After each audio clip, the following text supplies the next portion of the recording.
Vamos começar com feedback. O Catriel Trevelin mandou assim, ó. Boa tarde, tudo bom? Eu quero trabalhar fazendo card game. Acho que eu consigo ajustar a minha arte para se encaixar no Magic. O que você acha que eu devo mudar na arte para conseguir? Tá, você quer então dicas de como encaixar a sua arte no Magic, correto? Difícil, difícil. Eu tenho algumas sugestões do que você pode fazer para dar sequência nos seus estudos, tá? Não é uma coisa que, como eu estava falando no outro feedback, né? Não é uma coisa que vai vir do dia para noite, porque especialmente Magic, ele demanda um tipo de estudo que precisa de muita atenção e muito foco em entender a natureza e como a luz funciona, tá? Se você não tiver esse conhecimento de como a luz funciona, ou como trabalhar com ela de uma forma que soe natural na arte, vai ficar um pouco difícil de você conciliar o seu estilo com o Magic, tá? Então, qual que é a minha primeira sugestão? Continue estudando desenho, extremamente importante você continuar estudando desenho, interpretando a natureza, e também faça muitos estudos de desenho de natureza morta, tá? Porque assim que é uma forma fácil, digamos assim, de compreender como a luz funciona, como a natureza funciona, tá? É fácil, assim, em questão de anos ainda, tá? Mas assim, não só isso, mas também uma coisa que importa muito para Magic é você melhorar a sua percepção visual e desenho de observação. Então, nesse caso, aquele meu workshop era muito bom para isso, mas infelizmente ele ainda não tá à venda, tá? Mas assim, coisas de imediato que eu consigo ver. Entendimento de luz e sombra. Aqui tá faltando um pouco de planificação desse seu personagem, de saber de onde tá vindo a fonte de luz, por exemplo. E outra coisa que é usar mais referências, especialmente pro rosto e pras mãos, tá? As mãos e o rosto desse personagem denunciam pra mim que você não usou referência, que você fez de imaginação. E se você for querer fazer uma arte completamente de imaginação, vai ser bem difícil de alcançar o realismo que é exigido na Magic, tá? Você precisa de muita referência de apoio e conseguir extrair o máximo da sua referência, tá? Tem técnicas para isso, mas já falo desde já para você não assustar, porque talvez alguns feedbacks que eu fale aqui, eles pareçam também grosseiros. Eu tô com um pouco de receio hoje para dar feedback, tô pisando em ovos, né? Mas é mais nesse sentido de, tipo, cara, não é fácil, está um pouco longe ainda de estar realista, sabe?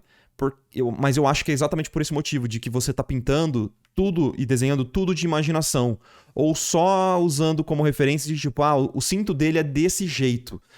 Mas não é nesse sentido de, tipo, o design do cinto. Isso não importa muito, pra ser sincero, pra você poder fazer uma pintura realista. Não importa tanto assim você saber o design do cinto dele, tá?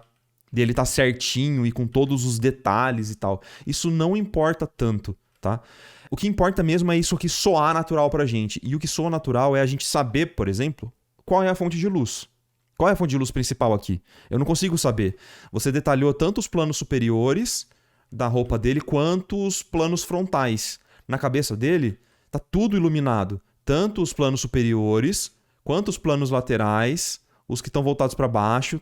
Não tem uma planificação desse rosto e o desenho não tá estruturado corretamente para uma imagem realista, compreende? Então, a mão é a mesma coisa, né? A mão também precisa melhorar bastante para ela parecer natural, como se ele estivesse segurando nessa parede de uma forma que nós colocamos a mão na parede, né?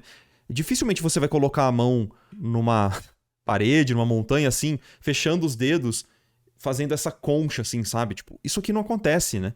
Então, tirar umas fotos para você usar como referência dessa pose faria muito sentido para mim nessa arte.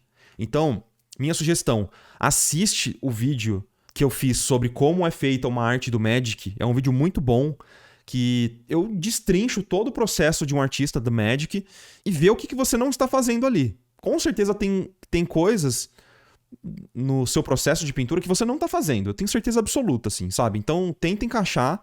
Você não usou referência pra cá, você não usou referência pra cá. Com certeza absoluta, assim. Posso te garantir isso, tá? Então, a primeira coisa que o cara faz quando ele vai criar uma arte é tirar um monte de foto, é tirar um monte de referência. Então não adianta você só gostar das artes que eles fazem, querer fazer algo igual, e aí quando você vai criar, você não faz o mesmo processo. é difícil isso, entendeu? Então você precisa pelo menos seguir os mesmos passos, tá? Então eu vou fazer um paint over bem rápido, só pra gente encaixar aqui, talvez alguma ideia. Vamos lá. Ó, a primeira coisa que eu vou fazer é escurecer esses planos frontais do personagem. Tanquinho aqui, ó, não entra.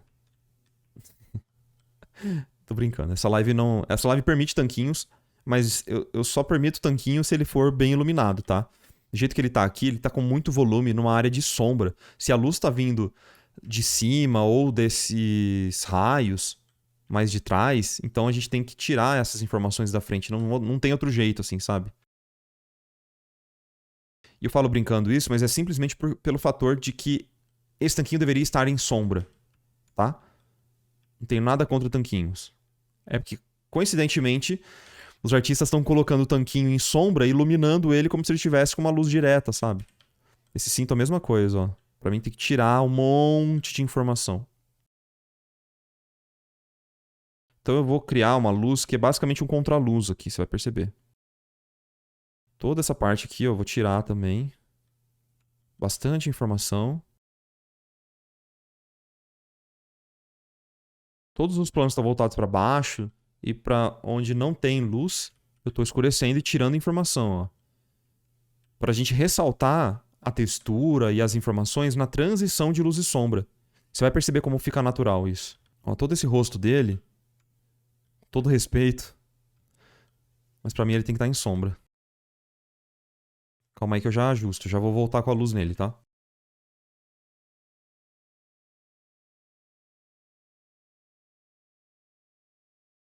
Então eu tô tirando informação para ele ficar mais num contraluz, tá? E agora eu vou fazer o quê?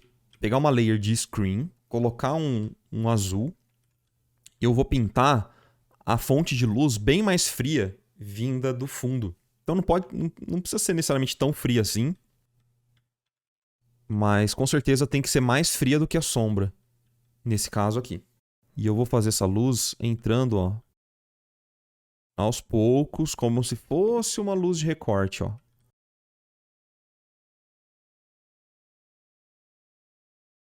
E eu vou selecionar alguns planos laterais aqui, que estão mais voltados para o fundo, e vou também clarear eles, para ser uma luz que está entrando no rosto dele, tá vendo? Mas entendendo como uma planificação. Quem sabe a gente não pode até roubar um pouquinho e para dar mais leitura para esse nariz dele, a gente consegue também entrar mais uma fonte de luz lateral. Não tão forte quanto a outra, mas só um pouquinho para dar esse aspecto de que tem uma luz vinda meio de trás e tá pegando só de leve no nariz dele. Isso geralmente funciona, não precisa ser muito não, mas ó, já dá uma outra característica legal, né? A barba a mesma coisa, ó. O que eu tô fazendo aqui é basicamente definindo qual é a minha fonte de luz, sabe? Para ela não ficar aleatória. Tá? E vou fazer o seguinte. Eu vou no Liquify só para ajustar um pouco as proporções dele. Eu também tô sentindo que ele tá com umas proporções que não são muito realistas assim, né? Vamos lá.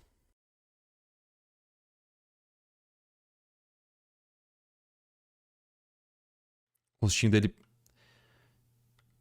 tem algumas características que não estão dando muita estrutura e estão deixando o rosto dele meio pequeno. Então, por exemplo, essa sobrancelha tava pequena demais. Eu acho que o olho também tava... Deixa eu ver, comparando antes, ó. O olho também tava meio de frente, muito grande. O nariz tá bem de frente, então eu vou tentar ajustar para que ele fique um pouco menor. Essas características fiquem um pouco menor. Talvez a boca um pouco mais para cima. E que não só menor, mas que elas aparentem estar no ângulo que elas deveriam estar. Então se o rosto tá um pouquinho de lado, o nariz tem que ser visto um pouquinho de lado. Entendeu? Ó.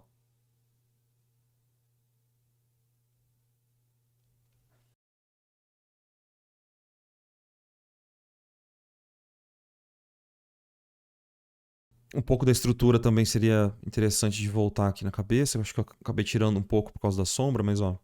Eu vou fazer esse plano mais lateral aqui, um pouquinho mais claro, e o plano frontal um pouco mais escuro. Inverter aquela relação que estava rolando antes que você tinha feito. Mas eu acho que assim vai ficar um pouco mais certo com o ambiente que ele está inserido, sabe? Tipo, eu não acho que essa parte do rosto tem que estar iluminada. Os planos frontais pra mim tem que estar escuros.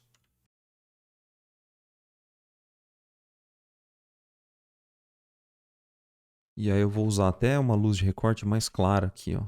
Mais clara do que o fundo. Pra ficar bem estourada, sabe? Eu tiraria mesmo informações de toda essa área de sombra, porque você acabou fazendo uma coisa que a gente chama de overmodeling, que é trazer um monte de informação e detalhe em áreas que não estariam iluminadas, né? E eu entendo essa necessidade de colocar detalhe, é uma pira que eu também tenho pra caramba, assim, eu tenho que me controlar pra não começar a enfiar detalhe em um monte de lugar. Vou usar um pincel aqui. Só pra gerar uma textura rápida nessa transição, ó. Então o que eu tô fazendo é tirar a informação da sombra, tirar um pouco dessa área iluminada e dar uma agrupada nos valores, ó. Vamos ver antes e depois, só pra você ver mais ou menos, ó. Tá vendo como eu tô tirando informação?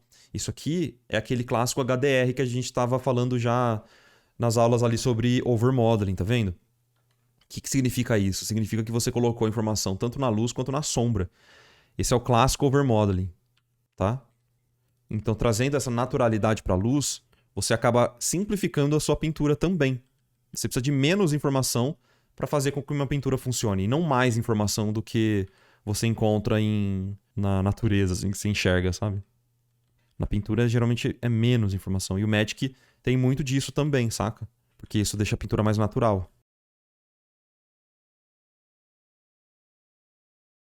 Tá vendo como agora começa a integrar um pouquinho melhor com o ambiente. Agora, uma coisa que eu acho que é legal é pegar e trazer luz para os metais. Essa luz azul que está sendo emitida pelo machado, a gente trazer ela um pouquinho mais nos metais. Então, você já tinha feito isso em alguns momentos aqui, mas eu traria um pouquinho mais nos elementos aqui. Tipo, esse cinto obviamente não é metal, mas eu acho que ele poderia estar refletindo um pouquinho melhor essa luz. Todo esse plano aqui inferior. E aí você ilumina os planos, ao invés de iluminar e colocar só detalhe. Esquece essa ideia de detalhe. Você tem que pintar pensando no que é plano. Quais são os planos dessa pintura? O cinto vai ter esse desenho, beleza, mas ele está sendo iluminado de onde? Quais são os planos? Será que a gente vai enxergar esse detalhe nessa situação de luz que você criou aqui?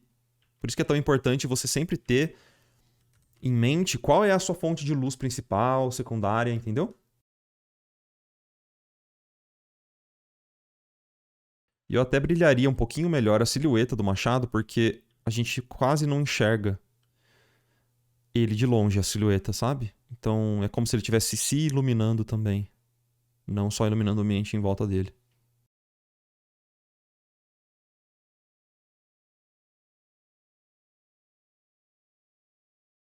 Ok. Ó. Vamos ver o antes e depois? Ó. Antes e depois, ó.